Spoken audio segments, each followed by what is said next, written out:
स्वच्छ दिलाने एकत्र यायचं ठरलं. राज ठाकरेंसोबतच्या युतीवरती आदित्य ठाकरे यांचं मोठं भाष्य. साथ प्रतिसाद आणि टाळी देणं हे सुरूच असतं, पण आम्ही महाराष्ट्राच्या हितासाठी बोलतोय. त्यासाठी जो कोणी येईल त्याला सोबत घेऊ, असं आदित्य ठाकरे यांनी म्हटलेलं आहे.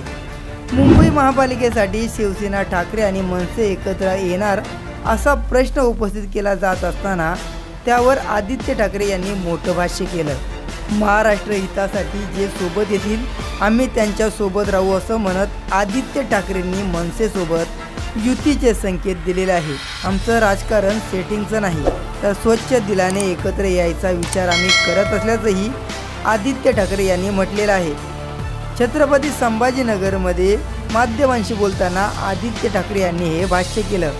राज ठाकरेंनी युतीसाठी टाळी दिल्यानंतर उद्धव ठाकरेंनी प्रतिसाद दिला, पण त्याला बराच वेळ गेला तरी दोन्ही बाजूकडून काही हालचाली सुरू नव्हत्या. आता या चर्चांना पुन्हा एकदा काहीशी गती मिळण्याची शक्यता आहे, कारण आदित्य ठाकरे यांनी मनसेसोबत युतीचे स्पष्ट संकेत दिलेले आहेत. आदित्य ठाकरे म्हणाले की उद्धव ठाकरेंनी युतीसाठी प्रतिसाद दिला होता. महाराष्ट्र हितासाठी जो कोणी साफ मनाने येतील त्यांना आम्ही सोबत घेऊ. साथ प्रतिसाद टाळी हे चालूच असतं, पण आम्ही महाराष्ट्राच्या हिताचं बोलतोय. सेटिंगचं राजकारण करणार नाही. आम्ही स्वच्छ दिलाने पुढे जातोय. जे कोणी येतील सोबत त्यांना सोबत घेऊ.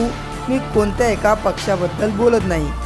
खासदार संजय राऊत यांच्या नकारातले स्वर्ग या पुस्तकावर प्रतिक्रिया विचारल्यानंतर आदित्य ठाकरे म्हणाले, पुस्तकाचं प्रकाशन होऊ द्या. मी पुस्तक वाचलं नाही. संजय राऊत यांनी पक्षासाठी तुरुंगवास भोगला. जे तुरुंगात जाण्यास घाबरले ते सगळे भाजपच्या वॉशिंग मशीनमध्ये गेले. भाजपने आमचा पक्ष फोडला.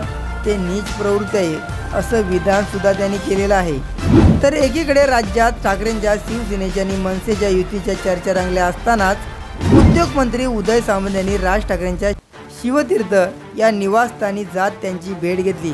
महापालिका निवडणुकीच्या पार्श्वभूमीवर मनसेनं मोर्चे बांधणीला सुरुवात केली असतानाच सामंतांनी तिसऱ्यांदा राज ठाकरे यांची भेट घेतल्यानं राजकीय वर्तुळात अनेक चर्चा रंगल्या आहेत.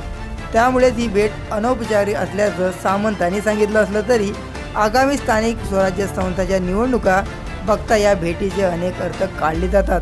तर आदित्य ठाकरे यांच्या या विधानावरती तुमची प्रतिक्रिया नक्की कमेंट करा. जर तुम्ही चॅनलवर नवीन असाल तर नक्की सबस्क्राईब करा.